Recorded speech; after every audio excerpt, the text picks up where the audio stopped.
My fiancé looked me straight in the eye and said, "If it's for your insurance, make me the primary beneficiary. Otherwise, what's even the point of marrying you?" I didn't argue. I just told her, "All right, go ahead and fill out the paperwork."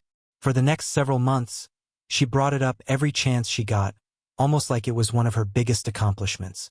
Everything changed when she finally opened one of the beneficiary information packets I'd arranged for the insurance company to send her. One section she'd never bothered to read wiped the confident smile off her face. I'm 35 years old, and up until about 6 months ago, I honestly believed I was planning a future with a woman who truly loved me. Her name was Natalie, well, my ex-fiancée now. We had been together for 4 years and engaged for the last 8 months. We first met at a dinner party through a mutual friend, and within a few weeks we were officially dating. Natalie was 32 and worked in real estate. She constantly talked about growing wealth, making smart investments, and securing the future. Back then, I admired how driven she seemed. The conversation about my life insurance happened on a Tuesday evening in March. I'd just been promoted at work, and along with the raise came a much better benefits package that included a life insurance policy worth a substantial amount. Natalie was sitting on the couch scrolling through her phone when I casually mentioned it. "Hey, I need to update the beneficiary information on my new life insurance policy." She looked up immediately, suddenly paying full attention. "How much is the policy worth?" $1 million. Her eyes practically doubled in size. $1 million? Who's listed as the beneficiary right now? My mom. She's been on there since I got my first policy years ago. I just never changed it. Natalie set her phone aside without taking her eyes off me. "You need to update that." I was already planning to. I'm just trying to decide how to divide it. I figured maybe half would go to you and half to my mom. "Half?" She laughed, but there wasn't anything warm or playful about it. "Why would you split it? We're getting married in 6 months." "I know, but my mom helped put me through college. She stood by me when I had nothing. It only feels right that I'd make sure she's taken care of too." "Your mom is doing just fine. She has retirement savings. I should be the primary beneficiary. You know that means the whole $1 million goes to you, right?" "Exactly. Natalie. That's $1 million. My mom deserves something." She stood up and walked over until she was standing right beside me. "Let me ask you something." "Okay. What's the point of marrying you if I'm not protected? If something happens to you, I need financial security. That's what marriage is supposed to provide." I just stared at her for a second. I always thought marriage was about loving each other, being partners, and building a life together. "It is," she replied, "but it's also about financial security. Don't be so naive. If you aren't willing to put me first when it comes to money, then what are we even doing?" "So you're saying if I don't make you the only beneficiary, you won't marry me?" "I'm saying it tells me exactly where your priorities are, me or your mommy." The way she emphasized the word mommy made my skin crawl. Still, I'd had a long day, and I didn't have the energy for another argument. "Fine. I'll make you the primary beneficiary." Her whole face lit up. "Really?" "Yeah. I'll fill out the paperwork tomorrow." She leaned over, kissed me on the cheek, and smiled. "Thank you, baby. That's what real partners do. They protect each other." I simply nodded and left it at that. That night, sleep never came easily. Something about that entire conversation kept replaying in my head. The very first thing she'd asked wasn't whether I was okay or how the promotion went. It was, "How much is it?" And when she'd said, "What's the point of marrying you?" it sounded less like she was talking about a husband and more like she was evaluating an investment. Around 2 in the morning, I got out of bed, walked into my home office, opened my laptop, and pulled up the insurance paperwork. This time I read every single page carefully. There was a section for the primary beneficiary, just like Natalie cared about. But there was also another section for a contingent beneficiary, the person who would receive the payout if the primary beneficiary died before me or died at the same time I did. As I kept reading, I found another section that really caught my attention. It covered contestability, beneficiary fraud, and beneficiary disqualification provisions. The policy clearly stated that if a beneficiary had played any role in the policyholder's death or committed fraud related to the claim, the insurance company could deny the payout entirely or redirect the money elsewhere. I sat there thinking for a long time before filling everything out. Just like I'd promised, I listed Natalie as the primary beneficiary. But under the contingent beneficiary section, I put my mom's name. Then I added a request asking the insurance company to mail beneficiary information packets to both the primary and contingent beneficiaries. My insurer offered an optional beneficiary notification service. Anyone listed on the policy could receive informational mail explaining their status and the policy terms. Most people didn't use it, but I specifically requested it. The next morning, I submitted the paperwork. That evening, Natalie asked about it. So, did you update the insurance? Yeah. I'm the primary beneficiary? You are. The whole thing. The whole thing. She smiled with obvious satisfaction. Thank you. I know that probably wasn't easy, but it's the right decision. Sure. Over the next few months, she brought up that insurance policy constantly. She told her friends, her relatives, and even random people we'd meet at parties. Yeah, he finally made me the primary beneficiary on his $1 million life insurance policy. Then she'd laugh and add, "That's how you know a man is serious about you." Every time I heard her say it, I felt a little sicker inside. I never argued, though. I just kept watching and waiting. Update 1. September arrived about 6 months after I changed the policy. That September, 2 policy information packets arrived in the mail. One was addressed to Natalie as the primary beneficiary, while the other was addressed to my mom as the contingent beneficiary. I happened to be at work when they arrived. Around 3 that afternoon, Natalie called me. "Hey, some official-looking mail came today." "What was it?" "It's from your insurance company. Looks like some kind of beneficiary information packet. There's one addressed to me, and another one addressed to your mom." "Oh yeah," I said. I requested that everyone listed on the policy receive an informational packet explaining the policy and their beneficiary status. There was a pause. "Why would your mom get one?" "Because she's listed as the contingent beneficiary." Another silence. "Contingent?" "Yeah.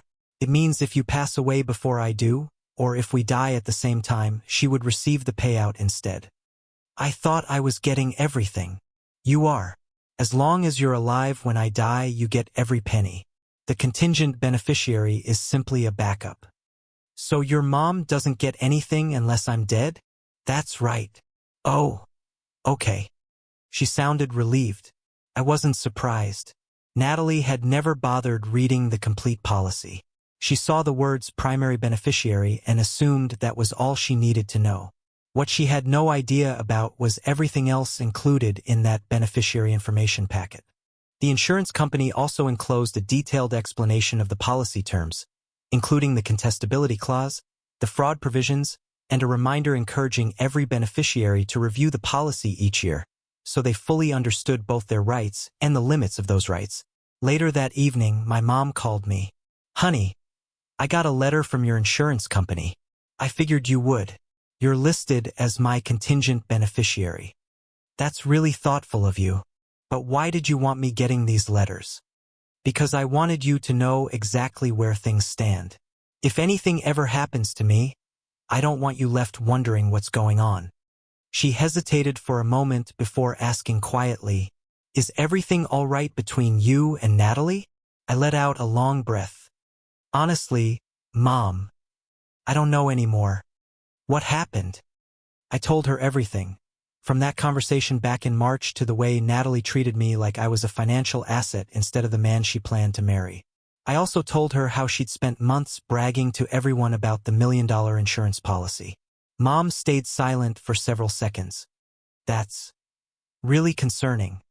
"I know. So what are you going to do?" "I'm still trying to figure that out. I just wanted to make sure you were protected if anything ever happened," my mom said. "Please be careful. People can do some really crazy things when money gets involved." "I know," I replied. We stayed on the phone for another hour. She kept telling me to trust my instincts. According to her, if something didn't feel right deep down, there was usually a reason for it. I agreed with her, but I still had no idea what my next step was supposed to be. That weekend, Natalie and I went to her friend Lauren's birthday party. It was held at one of those expensive rooftop bars downtown, complete with bottle service and a crowd that loved showing off. Natalie fit right in. She spent the night networking, chatting people up, and making sure everyone knew she was engaged to a man with a great career and incredible benefits. Around 10 that night, Lauren walked over to me. "Hey, can I steal you for a minute?" "Sure." We stepped away from everyone else, and I could tell from her expression that whatever she wanted to say wasn't easy. "I don't even know if I should bring this up, but Natalie's been saying some really strange things about you." "What kind of things?" "She keeps saying she's just waiting for the wedding because once you're officially married, she'll be set for life. She talks about your life insurance policy a lot." Lauren hesitated before continuing. "Honestly, it's starting to make people uncomfortable." "What exactly did she say?" "Last week we were having brunch and she said, 'Once we're married and I'm officially his wife, I'll be taken care of no matter what happens.' I asked her what she meant and she laughed and said, 'You know, life insurance, assets, all of it.'" The words hit me like a punch to the stomach. "She actually said that?" Lauren nodded. "Yeah. And I'm not the only one who's heard things like that. A few of our friends have mentioned it too." She sighed. "We're honestly getting worried. We almost said something earlier, but we honestly thought she was just making terrible jokes. Then she just kept saying the same things over and over. The way she talks, it doesn't sound like she's excited about building a life with you. It sounds like she's excited about being financially taken care of." "Thank you for telling me. Are you okay?" "I will be." I headed back toward the group. Natalie was standing there with a champagne glass in one hand, laughing while she told everyone about some successful real estate deal. She looked completely confident, completely comfortable. That was the moment everything finally clicked for me. I'd never really been the goal. I had simply been useful. I was a convenient path to the life she wanted, and the insurance policy was only the clearest example of that. We left a little after midnight. During the drive home, Natalie was tipsy and in a talkative mood. "Lauren always throws the best parties. Did you have fun?" she asked. "It was all right. You seem quiet." "I'm just tired." "Well, you'd better get used to parties like that. Once we're married and combine our incomes and assets, we'll be hosting our own events and building our network." "Our network?" I asked. "Or your network?" She looked at me like it was an odd question. "What's the difference? We're supposed to be a team." I didn't answer. I just kept my eyes on the road and drove the rest of the way home in silence. Update 2. October rolled around, and Natalie threw herself into wedding planning. We had already picked a date in April, about 6 months away. She obsessed over the guest list, the venue, the photographer, the decorations, basically every detail people would see. But whenever I tried talking about the things that actually mattered, where we'd live long-term, whether we wanted kids, or how we'd manage our finances as a married couple, she always brushed the conversation aside. "We'll figure all of that out after the wedding," she'd say. "Right now, I just want everything about the day itself to be perfect." Finally hit me. She wasn't chasing the marriage. She was chasing the Instagram photos. The appearance mattered more than the relationship itself. One evening in the middle of October, I was working late in my home office when Natalie walked in.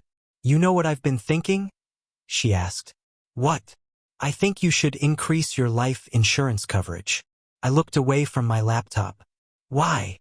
"Because $1 million really isn't that much anymore. Inflation changes everything." She kept going. "You should raise it to $2 million, maybe even 3.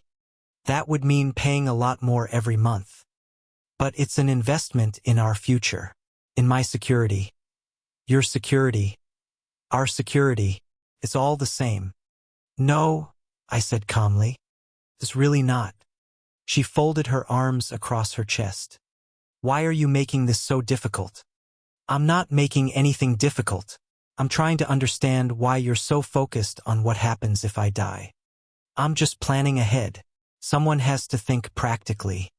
I looked directly at her. Natalie, do you ever picture our future without immediately thinking about money? Of course I do. Then tell me one thing. What? Name one thing you're excited about in our marriage that has nothing to do with money, assets, or status. She opened her mouth to answer but stopped. After several seconds, she finally said, I'm excited about building a home with you. A home. Or a house you can show off on social media? Her expression hardened. Why are you acting like such an asshole? I'm trying to figure out what this relationship actually means to you. We're getting married. We're building a future together. Why can't you see that? Because every single time you talk about our future, it somehow comes back to money, investments, assets, or what you'll receive if something happens to me. That's called being prepared. No, I answered. It's called being calculating. She just stared at me. I can't believe you're saying that. And I can't believe you seriously suggested I increase my life insurance so you'd collect even more money if I died. That's not what I meant, isn't it? She didn't answer. Instead, she stormed out of the room and slammed the bedroom door behind her. I stayed in my chair for a long time afterward. For the first time in months, I felt like I'd finally said out loud what had been bothering me all along. The next morning, she acted as if none of it had ever happened. She made coffee, asked how work was going, and immediately started talking about wedding plans again. But underneath all that fake normalcy, something had changed. We were both pretending now. Neither of us was being honest anymore. A few weeks later, after I requested additional educational materials, the insurance company mailed updated beneficiary information packets. Just like before, I'd asked the company to send updated beneficiary packets to both beneficiaries. They showed up on a Wednesday. When I got home from work around 6 that evening, Natalie was standing in the kitchen holding her letter. Her face had gone completely pale. What is this? She asked. What are you talking about? She held up the paperwork. This section about fraud and contestability. It says that if a beneficiary commits fraud or somehow contributes to the policyholder's death, the insurance company can void the policy. Yeah, I replied. That's standard language. Every life insurance policy has something like that. Why didn't you tell me? It was in the original documents. You just never bothered reading them. She stared down at the page again. Wait, I didn't realize there were exceptions. The moment the words left her mouth, she realized what she'd said. She immediately tried to recover. I just mean, I didn't know there were conditions. I thought once you made me the beneficiary, that was the end of it. It basically is, I said. As long as you don't commit fraud or do anything to harm me. I wouldn't. Then you have absolutely nothing to worry about. She looked back down and slowly reread the page. I could almost see the gears turning in her head. For the first time, she understood that the payout wasn't guaranteed under every circumstance. Quietly, almost to herself, she muttered, "This is such bullshit." What is? Nothing. She folded the letter, walked into the bedroom, and shut the door. A few minutes later, I could hear her talking on the phone.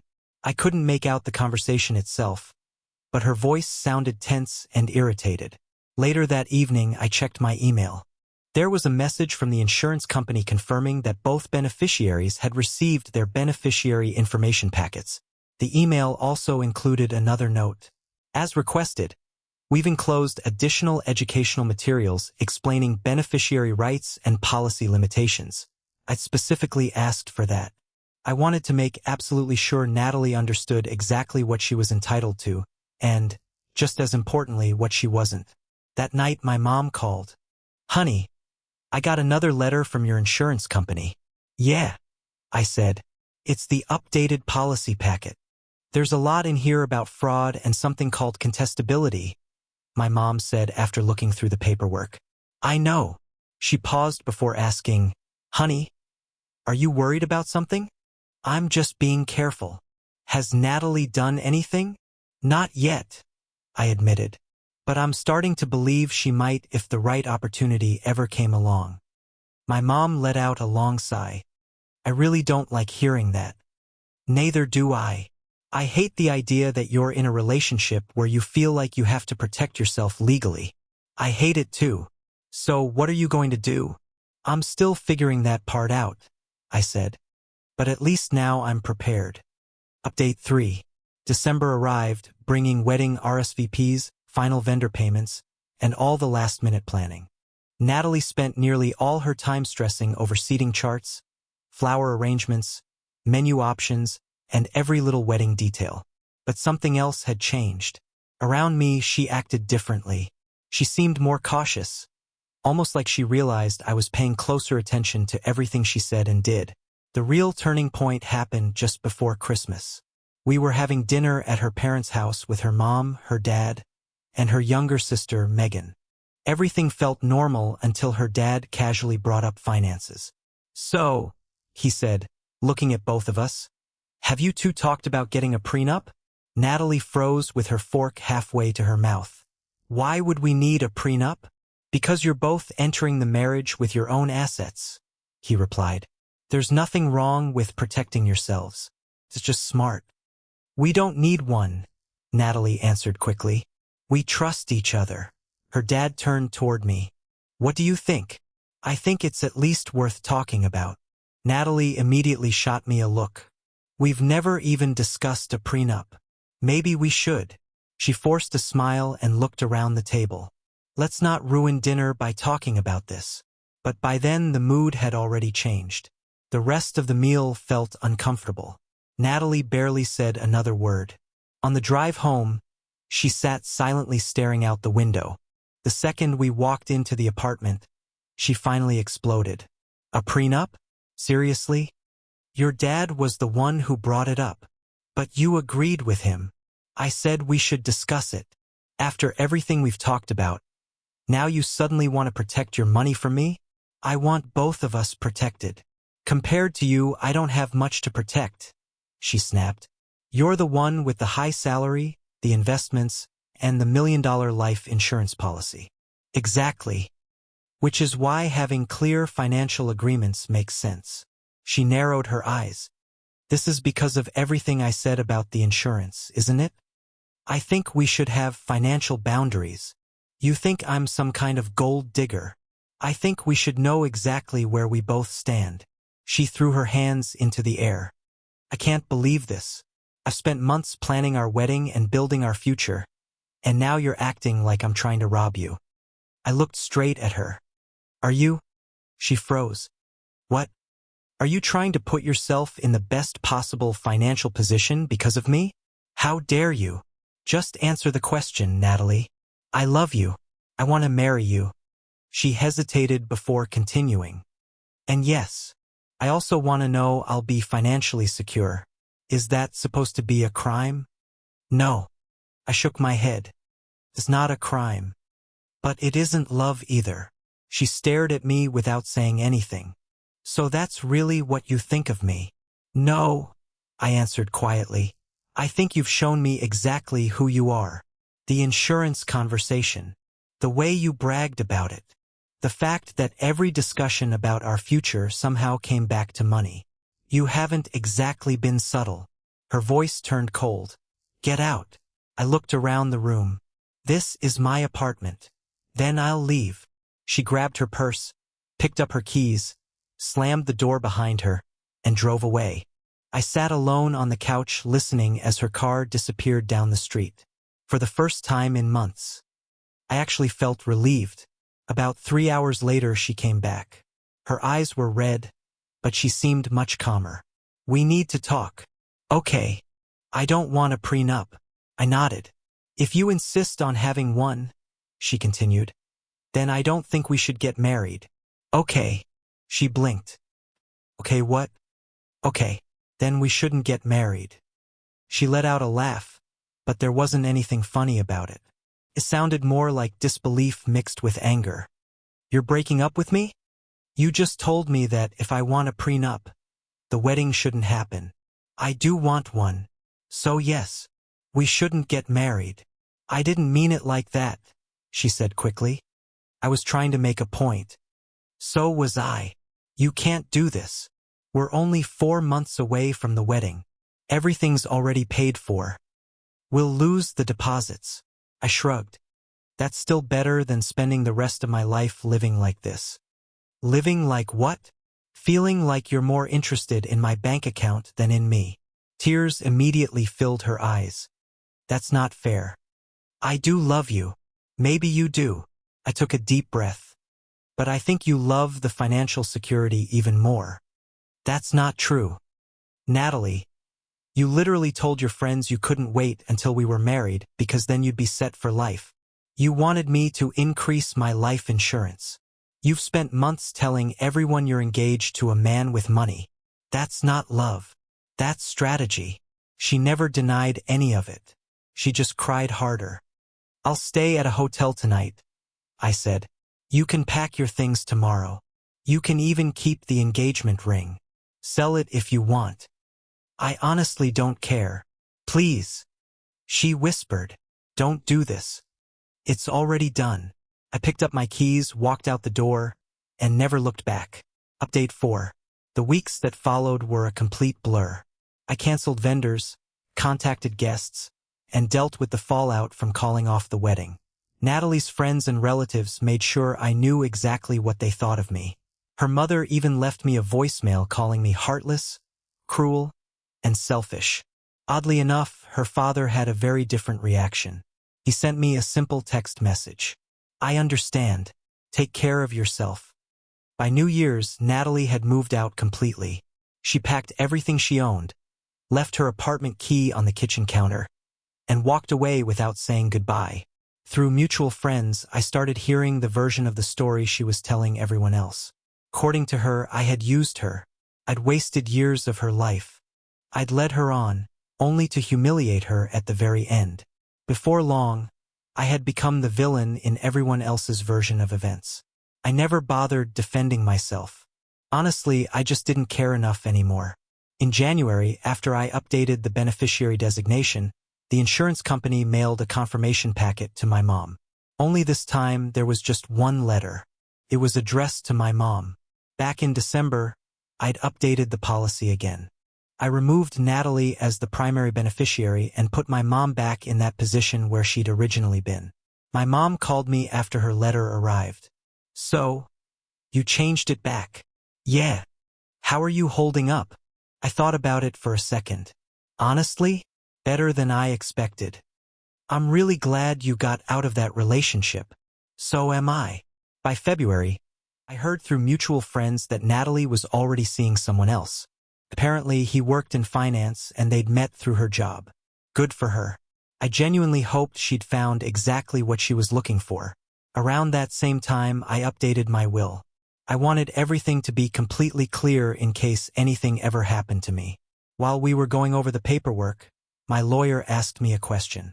Would you like to include any specific provisions regarding a future spouse? I would. He nodded for me to continue. If I ever get married again, there will be a prenup. And if I ever name another life insurance beneficiary, they'll read every single term and condition before I sign anything. My lawyer smiled. Sounds like you learned a valuable lesson. Yeah. I nodded. I learned that if you give people enough time, they'll eventually show you exactly who they are. And sometimes, I added, the person you love doesn't see you as a partner. They see you as a financial opportunity. He leaned back in his chair. That's a rough lesson. It is. But at least now I know. Final update. It's been 4 months since the engagement ended. And honestly, life is good. Not just okay. Actually good. I've started seeing someone new. We met during a friend's game night, and she's a teacher. She has her own career, supports herself, and never once made money the center of every conversation. On our 3rd date, I mentioned everything that had happened with the life insurance. She laughed.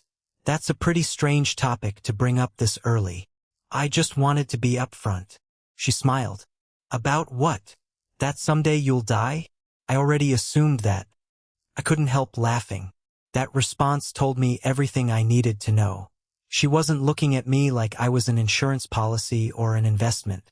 She was simply looking at me like I was another human being.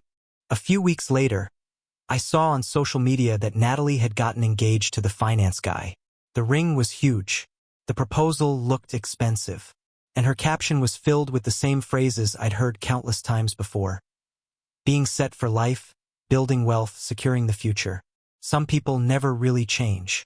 I still have every one of those beneficiary information packets. They're all sitting in a folder labeled Lessons Learned. Every now and then I'll pull them out. They remind me of what it felt like to realize that someone I loved viewed me more like a financial transaction than a future husband. Most of the time, though, they remind me of something much more important. How lucky I was to get out before it was too late. I'm grateful the insurance company explained every detail of the policy so clearly. I'm grateful those beneficiary packets forced Natalie to realize the money wasn't guaranteed under every circumstance. And most of all, I'm grateful I listened to that little voice in the back of my mind telling me something wasn't right, even when I desperately wanted to believe everything was fine. The wedding was supposed to happen this month, April. Instead, I'm planning a vacation with my mom and my new girlfriend. Somewhere warm, somewhere peaceful, somewhere I can finally relax without wondering whether the person beside me is quietly calculating my income, my investments, or my net worth. Edit 1. A lot of people have asked whether Natalie ever realized that I intentionally made sure those insurance documents included all the extra policy details. Honestly, I don't think she ever figured it out. She was so focused on the payout that she ignored the fine print until the beneficiary packet forced her. That was really the entire point. If she'd actually cared about understanding what she was signing, she would have read the paperwork from day one. Instead, she saw one phrase, primary beneficiary, and stopped paying attention because all she could think about were the dollar signs. Edit 2. I've also seen plenty of comments saying I should have ended the relationship immediately instead of waiting. That's a fair criticism. But the truth is I needed certainty. I had to know whether my instincts were warning me for a reason or whether I was just letting my imagination get the better of me. Those beneficiary packets gave me exactly the clarity I needed. Sometimes you need solid proof before you're ready to make a life-changing decision. Edit 3. For everyone asking. Yes, my mom eventually learned the entire story. She actually thinks it's a little funny that a stack of insurance paperwork ended up exposing the truth about my relationship. Before we finished talking, though, she made me promise her one thing. She told me never to ignore red flags like that again. I gave her my word. And this time, I intend to keep it.